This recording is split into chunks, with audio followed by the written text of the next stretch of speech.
Hello everyone and welcome back to Unique Academy. Myself Priya Saraswat, and in today's session we are going to study about fundamental rights. In today's session we will be covering the introductory part of the fundamental rights as well as their salient features. In our next session we will be talking about all the fundamental rights in some depth. So yes, without wasting any more time, let's begin. So we are going to study about fundamental rights today. Fundamental rights are covered under Part 3 of the Constitution from Article 12 to 35. It's the very first point. Please highlight this. Article 12 to 35 in Part 3 of the Constitution contains the provisions relating to fundamental rights.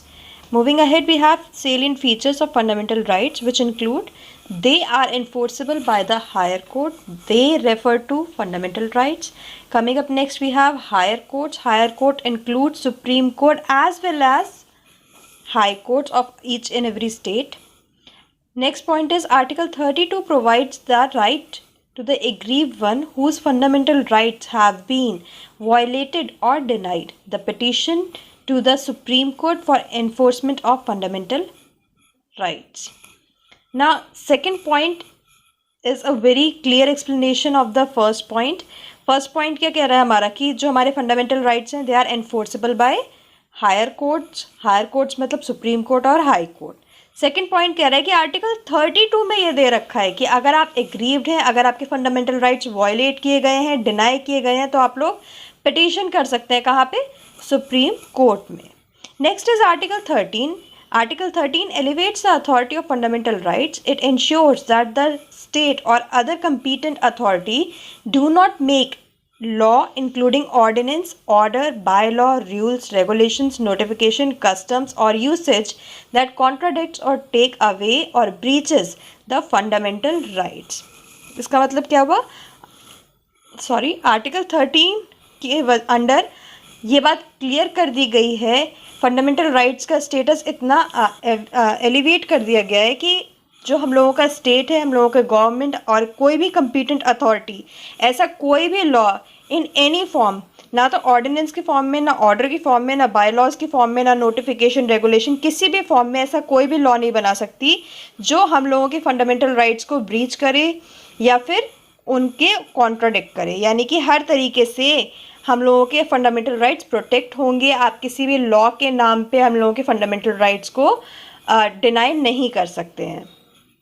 Next we have fundamental rights are mostly enforceable against the state and in some cases against private person. आगे example दे रखे हैं दोनों cases के, but you should know कि mostly हम लोगों के जो केसेस होते हैं जहाँ पे हम लोग बात करते हैं कि हम लोगों के फंडामेंटल राइट्स डिप्राइव किए गए हैं, डिनाई किए गए हैं, वो होते हैं against the state. But there are some situations जहाँ पे हम लोग किसी प्राइवेट पर्सन के अगेंस्ट भी ऐसी पिटीशन फाइल कर सकते हैं. For example in the former case, former मतलब the situation under which we are filing the petition against the state.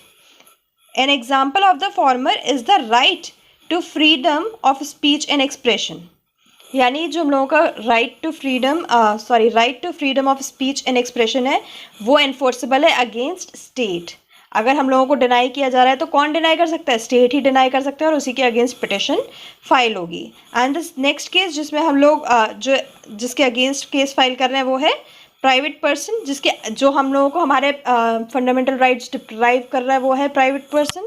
तो उसका एग्जांपल है for the latter it is the prohibition of employment of children below the age of 14 years in factories, mines and place of hazardous activities. Child labour वाला फंडा आ जाता है यहाँ पे कि कोई भी private person, not only any state, कोई भी प्राइवेट पर्सन बिलो 14 ईयर्स की एज के किसी भी बच्चे को ऐसी जगह पे फैक्ट्री, माइन या हेजार्डियस वर्क प्लेस पे अपॉइंट नहीं कर सकता. Now the last point is very important. आपको ये अभी भी बहुत ज़्यादा यूज़फुल होगा और आगे फ्यूचर में भी ये बहुत ज़्यादा यूज़फुल होगा. This is the definition of term state. The term state includes the government, Parliament, state legislature, district boards, panchayat, municipalities and other authorities or organizations that are an instrument or agency of the state like the Indian Oil Limited, Karnataka State Road Transportation Authority, Delhi Jal Board and so on. क्या कह रहे हैं? The state includes state जब हम बोलते हैं कि state deprive नहीं कर सकता, डिनाई नहीं कर सकता, हम चाहें तो स्टेट के अगेंस्ट पिटिशन फाइल कर सकते हैं for enforcement of our fundamental rights.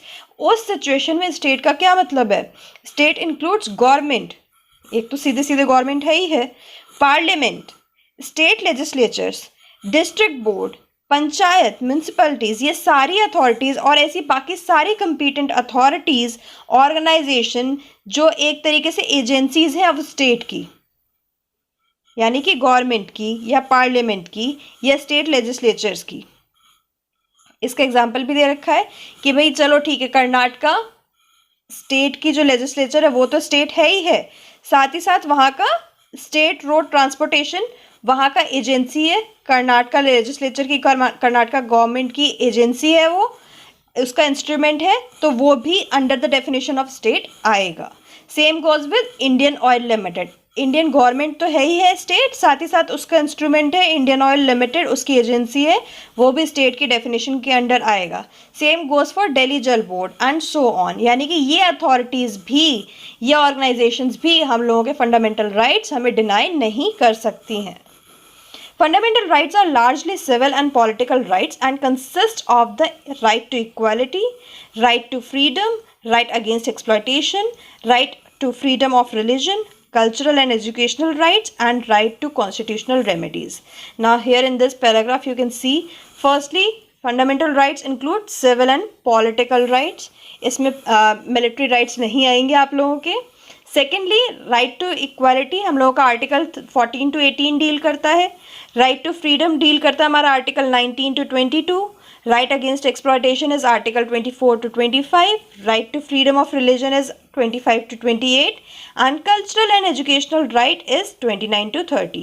Then comes the right to constitutional remedy, which is 32 to 35. In our next session, we will be studying about each and every right in with some more details and depth. Until then, stay tuned. Welcome back, students. I hope now you have a better understanding regarding fundamental rights. You know what are fundamental rights, which part of the Constitution deals with fundamental rights, which articles deals with fundamental rights and their salient features. In our next session, we will be talking about all the fundamental rights such as right to equality and other rights. So yeah, stay tuned and thank you for today's session.